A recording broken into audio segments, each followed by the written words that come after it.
Hi everyone, in today's episode of Ask David, I answer a question about shooting modes.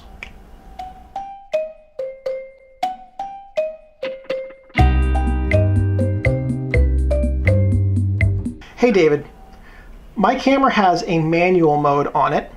How do I use manual mode? Do I have to know how to use it? Okay, great question. You'll probably hear a lot of people, including me, say that if you really want to learn the fundamentals of photography, then you'll need to learn how to use manual mode.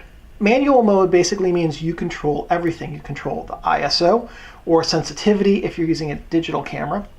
You control the aperture and you control the shutter speed. Those are the three things you can control to create your image. Now the result of that can be fantastic, a properly exposed image, or it can be terrible, a really underexposed or really overexposed image if your settings aren't correct. So with manual mode, you need to learn a couple of things. What your camera's available settings are, which are those three, how to use them, which you'll need to refer to your manual for, and how to read your meter so that you get a proper exposure, which again you'll have to refer to your manual for.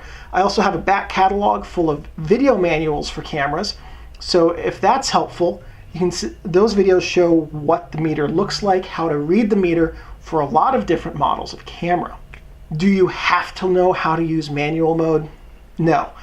It helps because understanding manual mode doesn't mean you understand manual mode. It means you understand the relationship between film or sensor, aperture, shutter speed, sensitivity, aperture, shutter speed, and how they all work together with you as a photographer to create an image.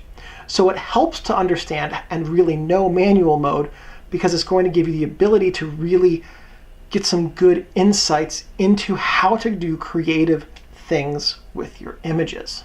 That said, I only shoot manual mode about a quarter of the time. Typically I shoot in aperture priority mode. There are professional photographers who do a lot of shooting in program mode even. Aren't that many of them, but they're out there. Most photographers will use aperture priority or manual mode the majority of the time. Some will use shutter priority mode if they shoot sports, for instance. In the next few weeks' videos, we're going to talk about the other modes and what to use and how to use them.